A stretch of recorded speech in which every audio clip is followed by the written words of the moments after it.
عائدون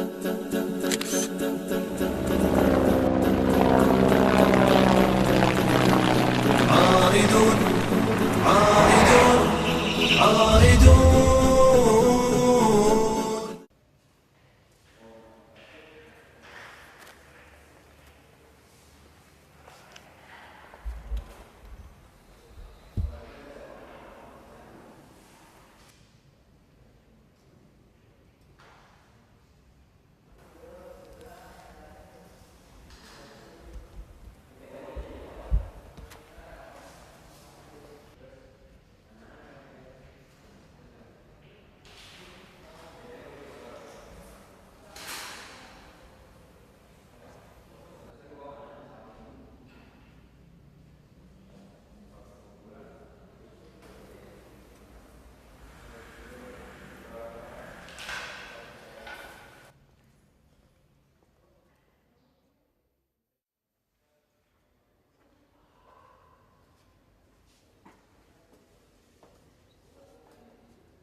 Nah, cairan ini sebenarnya terdiri dari tiga bagian. Yang pertama, kalau kita lihat dari mikroskop elektron, maka di dalam cairan ini terdapat 3 buah zat. Yang pertama adalah cairan pembawa itu sendiri, yang biasanya itu oil base atau berasal dari basicnya adalah oil. Kemudian yang kedua adalah partikel besi yang dia ukurannya sampai ke nanometer. Ya, nanometer itu adalah 1/10⁻⁶ meter. Jadi kalau 1 meter kemudian dibagi dengan 1 juta, maka itulah 1 nanometer. Kemudian yang ketiga adalah suatu cairan atau zat yang bisa mempertahankan partikel-partikel nano ini untuk dia mengelompok ataupun dia mengkristal kemudian mengendap, maka dinamakan sebagai cairan barier di sini. Sehingga di dalam fluida kita yang berwarna abu-abu ini, maka dia ada 3 komponen. Yang pertama adalah komponen cairan pembawa, kemudian yang kedua adalah partikel besi yang berukuran 1 nanometer, kemudian yang ketiga adalah cairan barier yang dia mempertahankan agar partikel tersebut tidak mengumpal kemudian dia mengendap. Pemirsa, cara kerjanya sebenarnya sederhana sekali. Ya, kita mengetahui bahwasanya partikel besi itu bersifat dia bisa dipengaruhi oleh medan magnet, sehingga kemudian kalau cairan tersebut disatukan, partikel besi tersebut disatukan dengan suatu cairan, maka ketika dia ditarik oleh medan magnet, maka cairan tersebut dia bisa terbawa. Ya. Sehingga misalkan kita tempat cairan di bawah sini, kemudian ini ada magnet di atasnya, maka kalau ini cairan kita tuangkan, dia akan bisa mengalir ke atas mengikuti arah medan magnetnya. Nah, prinsip yang sederhana itu ternyata sangat berpengaruh besar pada bidang teknologi di dunia ini. Ya. Jadi cairan ini contoh aplikasinya itu adalah pada peredam, ya. Dimana kita mengetahui kalau kita mempunyai mobil atau mempunyai motor, maka di dalam shock breaker-nya itu ada cairan peredam di sana. Nah, cairan yang ada di mobil-mobil konvensional atau motor kita itu adalah cairan-cairan yang sifatnya itu satu sifat, artinya dia memiliki sifat peredaman yang satu harga. Nah, kalau di sini karena sifat peredamannya bisa diatur dengan medan magnet, karena medan magnet ini nanti akan mempengaruhi konfigurasi partikel di dalamnya, maka sifat peredamannya bisa kita atur dengan medan magnet ini. Sehingga misalkan kita akan mengalami gangguan di jalan, itu gangguannya gangguan kecil, gangguan sedang, gangguan besar, sampai kepada gangguan yang paling berat sekalipun, maka cairan ini bisa dipakai untuk meredam pada segala gangguan tersebut. Kalau yang konvensional tidak seperti itu. Kita bisa membedakan antara mobil yang berjalan di jalan lurus atau mobil sedan dan lain sebagainya. Itu sistem suspensinya berbeda dengan mobil yang dipakai untuk off-road. Berbeda ceritanya ketika mobil itu dipakai untuk militer dan lain sebagainya. Maka dia harus mengganti-ganti cairan yang ada di sini. Oleh karena itu salah satu manfaatnya adalah ini bisa melakukan peredaman secara aktif. Ya, kalau itu di otomotif. Kemudian kalau di peredam yang lainnya, misalkan bangunan-bangunan besar, itu adalah peredam dalam rangka mengantisipasi gempa bumi. Ya, kita mengetahui bahwasanya gempa bumi itu pola guncangannya atau pola gelombangnya itu sangat-sangat acak, sehingga tidak ada satu peredam konvensional pun yang bisa mengantisipasi acaknya gelombang gempa bumi ini. Ya. Sehingga kemudian karena cairan pintar ini bisa kita atur peredamannya, dan respon peredamannya itu dalam milisecond, artinya responnya sangat cepat sekali. Maka sekarang banyak sekali gedung-gedung kemudian yang diinstal peredamnya dengan cairan-cairan ini. Kemudian juga misalkan di jembatan, ya, di jembatan yang besar itu, maka dia mengalami banyak sekali gangguan dari luar. Misalkan dari tadi gempa bumi, kemudian dari angin sekitarnya. Ya. Jadi ketika jembatan itu didirikan, kalau dia membentang sangat panjang sekali, misalkan lebih dari 100 meter, maka angin sekitarnya itu sangat berpengaruh terhadap guncangan ini. Sehingga kalau tidak mempunyai peredam yang bagus, bisa jadi jembatan ini gagal karena angin yang ada di sekitarnya. Dan ini banyak sekali terjadi di kenyataan kita. Jadi ada suatu jembatan tiba-tiba runtuh, walaupun dia tidak berada pada kondisi dibebani dengan beban lebih, akan tetapi karena ada tiupan angin yang berada di sekitarnya. Nah itu cairan ini kemudian bermanfaat dalam rangka meredam guncangan-guncangan tersebut. Kemudian bidang lain yang memanfaatkan tentang cairan ini adalah misalkan di bidang kesehatan. Jadi kesehatan, cairan ini karena sifatnya bisa mengalir sesuai dengan kemauan kita, sesuai dengan arah medan magnet yang kita berikan, maka kemudian dia bisa dipakai untuk drug delivery atau menghantarkan obat. Jadi kalau obat konvensional itu adalah kita minum atau disuntikkan dan lain sebagainya, dan itu membutuhkan waktu dan membutuhkan metode untuk bisa sampai kepada penyakitnya. Maka dengan bantuan ini maka bisa drug delivery-nya itu bisa lebih targeted, jadi lebih bisa menuju sasaran yang diinginkan. Misalkan di bagian jaringan di perut misalkan, maka kemudian ketika obat yang kita minum atau melalui suntikan, ketika dicampurkan dengan partikel ini, maka kemudian bisa kita arahkan dengan medan magnet, dia maunya ke arah mana, dan itu bisa lebih cepat dan bisa lebih menuju tepat sasaran. Kemudian permasalahan yang terjadi di bidang kedokteran adalah bagaimana kemudian membuang residu atau zat sisa dari cairan ini.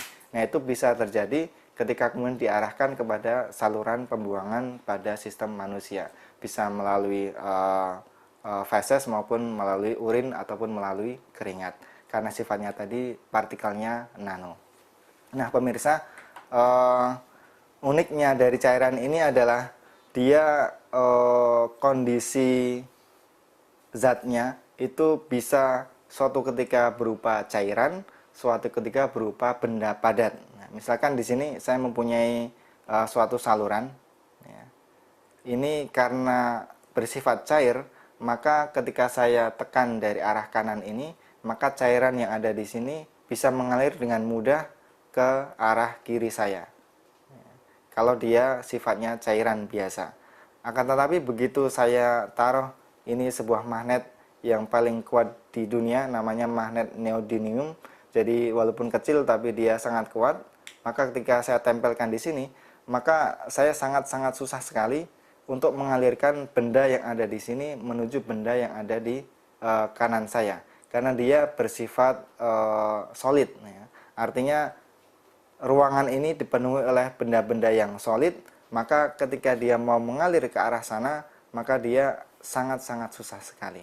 Sehingga itu kemudian kalau mengilhami bagaimana kemudian kita bisa menciptakan inovasi baru, misalkan berupa robot. Berupa robot. Kalau pemirsa melihat science fiction di film-film itu, maka ada sebuah robot yang dia dibentuk dari cairan. Suatu cairan kemudian tiba-tiba berubah menjadi mobil, suatu cairan berubah menjadi manusia, dan lain sebagainya. Itu ide awalnya dari cairan pintar ini. Nah, demikian penjelasan singkat kita tentang cairan pintar ini. Penjelasan selanjutnya kita ikuti setelah jeda berikut ini. Terima kasih. Ya, pemirsa, pada segmen sebelumnya saya telah menjelaskan tentang bagaimana cara kerja fluida pintar ini. Nah, pada saat ini saya ingin menjelaskan tentang bahwasanya fluida ini penelitiannya karena berupa tim, maka alhamdulillah sudah mendapatkan hak cipta atau paten. Akan tetapi patennya itu dimiliki oleh universitas di Jepang karena kita memang sifatnya tim. Jadi teamwork kita yang bekerja. Kemudian dari penelitian ini, ya, di mana kami, khususnya saya, itu meneliti tentang karakteristik dasar dari fluida ini, alhamdulillah sudah dipresentasikan pada forum-forum internasional. Salah satunya berada di Rumania, kemudian berada di Cina, kemudian di Jerman, dan lain sebagainya, di Australia dan seterusnya itu. Dan hampir semua benua sudah kami injak untuk mempresentasikan hasil dari penelitian ini. Bahkan ketika kami berada di Jerman, maka penelitian kami ini mendapatkan penghargaan yaitu Best Poster Presentation, yaitu merupakan penghargaan yang diberikan kepada presenter-presenter tentang hasil penelitiannya berupa poster yang terbaik dari seluruh dunia. Yang itu terjadi pada tahun 2008. Kemudian dari penelitian ini pula kami berhasil, khususnya saya, mendapatkan tentang penghargaan berupa award dari Fujiwara Award namanya, yaitu penghargaan bagi para peneliti yang menghasilkan penelitian yang outstanding atau penelitian yang sangat fantastis. Nah, maka kemudian pada akhir 2008 tersebut saya menerima penghargaan tersebut, dan uniknya alhamdulillah saya merupakan orang pertama di luar Jepang yang menerima penghargaan tersebut. Ya, jadi merupakan karunia dari Allah Subhanahu wa taala. Kemudian dari penelitian ini pula, ya, jadi penelitiannya durasinya kurang lebih 2 tahun lebih, maka juga mendapatkan penghargaan dari Asosiasi Teknik Mesin se-Jepang, yaitu CSAEM, Japan Society of AEM, jadi Applied Electromagnetic se-Jepang. Maka kita berhasil mendapatkan penghargaan berupa Young Engineering Award, yaitu peneliti muda yang berprestasi, dan itu skopnya nasional Jepang, sehingga kami alhamdulillah bisa mengalahkan dalam tanda kutip para engineer-engineer muda sedunia yang berada di Jepang.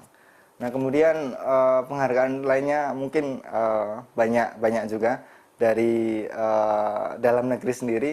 Maka pada tahun 2010 maka kami termasuk 50 tokoh inspiratif di Indonesia versi media Indonesia. Jadi media Indonesia, kita mengenal media yang ada di Nusantara ini memasukkan kami sebagai 50 tokoh inspiratif yang bisa menginspiratif bangsa Indonesia ini.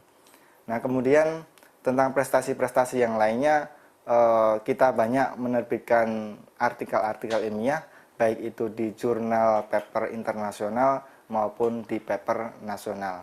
Kemudian kita juga banyak memberikan presentasi-presentasi ilmiah, baik itu di forum internasional maupun di forum nasional ini.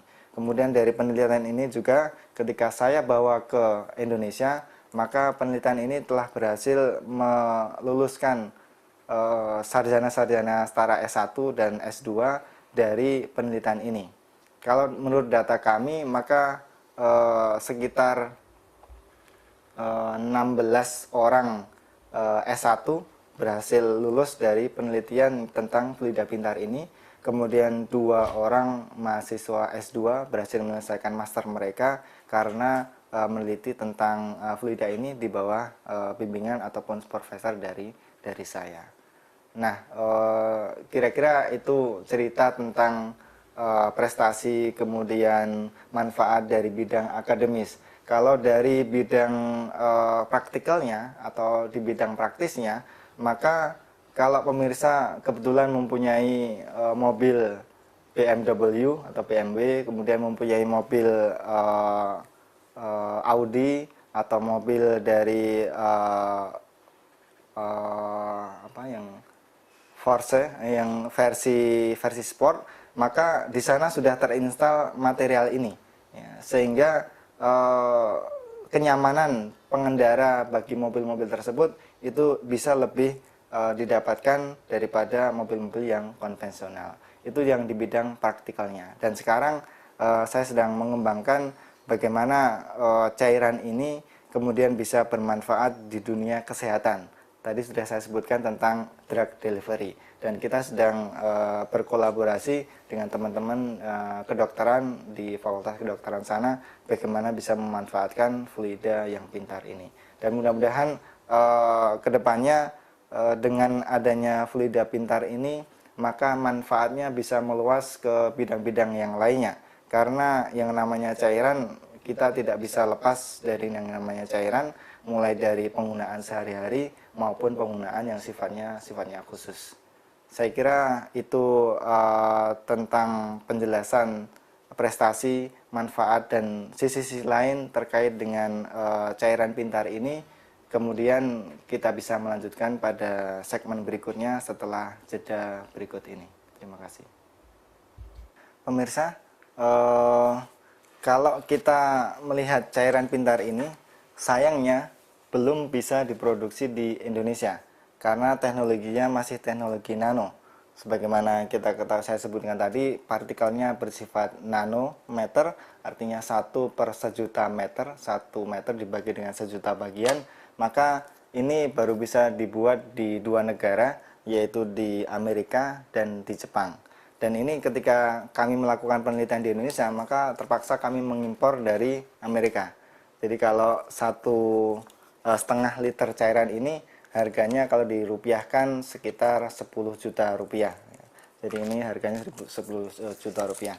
Nah, itu merupakan suatu tantangan bagi ilmuwan-ilmuwan di Indonesia, bahwasanya bagaimana kita kemudian bisa mandiri, kalau dalam tanda kutipnya, kita menciptakan, mensintesis sendiri cairan-cairan ini. Dan ini sudah kami mulai penelitian-penelitian awalnya bekerjasama dengan para peneliti dan dosen di bidang kimia, karena cairan ini sangat kental dengan nuansa kimianya, bagaimana mensintetis 2 buah partikel besi dan cairan berbasis oil atau oli, kemudian dijadikan satu menjadi sebuah cairan yang dinamakan sebagai cairan pintar ini. Oleh karena itu, jika pemirsa tertarik di bidang ini, maka sangat-sangat luas sekali peluangnya, mulai dari pembuatannya, mulai dari meneliti karakter dasarnya, kemudian sampai kepada aplikasi praktisnya. Sehingga bidang ini masih sangat-sangat terbuka sekali bagi pemirsa yang tertarik di bidang mekanika fluida ini. Nah, kemudian tentang refleksi ya. Jadi selama kurang lebih 15 tahun saya mendalami tentang cairan, khususnya tentang cairan yang bergerak dan fluida yang bergerak, yaitu gas dan cairan yang bergerak. Maka saya mendapati suatu kenyataan bahwasanya kehidupan di dunia ini itu sangatlah dinamis. Artinya dia merupakan suatu perpindahan dari satu fase ke fase yang lainnya. Misalkan tadi kita mengalirkan fluida dari tempat tinggi ke tempat rendah. Kemudian kita bisa memodifikasi dari tempat rendah ke tempat tinggi. Itu sama dengan kehidupan kita. Jadi mau tidak mau kehidupan kita itu mengalir, ibaratnya fluida kita. Dan dalam aliran fluida tersebut ternyata ada faktor-faktor yang kemudian bisa mempengaruhi aliran kita tersebut. Nah, kalau faktornya itu baik, maka baik pula aliran fluida kita. atau dalam kehidupan sehari-hari, baik pula aliran kehidupan sehari-hari kita. Akan tetapi kalau faktor-faktor yang mempengaruhi kita itu jelek, maka jelek pula aliran kehidupan kita. Sehingga dalam hal ini kita bisa memilah dan memilih faktor eksternal yang mau kita pilih sebagai yang berpengaruh kepada kehidupan kita, mau yang baik atau mau yang jelek. Tentu saja sebagai seorang manusia yang baik, muslim yang baik, maka kita kemudian memilih faktor eksternal yang bagus, yang berpengaruh bagi kehidupan kita. Dan selama fluida ini mengalir, maka kehidupan kita masih akan terus berjalan. Selama udara di sekitar kita mengalir, maka selama itu pula kehidupan kita masih berjalan. Akan tetapi kalau kemudian kehidupan kita sudah mulai mandek, stagnan, maka itu tanda-tanda bahwasanya kita sudah mendekati akhir dari kehidupan ini, sama dengan fluida ini. Oleh karena itu, mempelajari tentang sesuatu yang mengalir itu sangat mengasihkan, sebagaimana kehidupan kita yang mengalir selama ini. Itulah suatu refleksi tentang kehidupan sehari-hari kita, yang intinya kita harus pandai-pandai memilih bahwasanya kehidupan kita mengalir ibarat aliran fluida. Di sana ada faktor-faktor eksternal yang itu bisa mengganggu ataupun bisa memperbaiki kehidupan kita di dunia ini, maka pandai-pandailah memilih mana yang baik dan mana yang buruk bagi aliran perjalanan kehidupan kita selama di dunia ini. Mudah-mudahan kalau pengaruh kemudian kondisi eksternalnya itu baik, maka kita aliran kehidupannya menjadi baik, kemudian kita bisa berjumpa dengan Allah Subhanahu wa taala dalam keadaan yang paling baik. Saya kira itu pemirsa tentang refleksi kehidupan kita sehari-hari dari hasil perjalanan kehidupan dunia akademis saya yang bisa kita refleksikan dalam kehidupan kita sehari-hari. Terima kasih, kita akan lanjutkan pada segmen berikutnya setelah jeda yang berikut ini. Terima kasih. Iya, pemirsa Umat TV yang berbahagia, di akhir segmen ini saya ingin menyampaikan terima kasih sekali bahwasanya pada kesempatan sekarang ini saya bisa menjelaskan tentang salah satu perkembangan teknologi terkini yang mungkin belum banyak diketahui oleh masyarakat luas, yaitu suatu teknologi di mana itu berbasis pada cairan pintar, cairan yang bisa kita atur sendiri. Mudah-mudahan penjelasan saya yang singkat tadi bisa bermanfaat bagi pemirsa, bisa membuka cakrawala pengetahuan pemirsa, dan bisa kemudian mendapatkan manfaat yang besar dari penjelasan saya tadi. Mudah-mudahan yang sedikit ini bisa bermanfaat. Kalau ada kesalahan, saya mohon maaf. Kritik dan sarannya bisa disampaikan langsung kepada kami di jurusan Teknik Mesin dan Industri Universitas Gadjah Mada, Yogyakarta. Sekali lagi terima kasih. Assalamualaikum warahmatullahi wabarakatuh.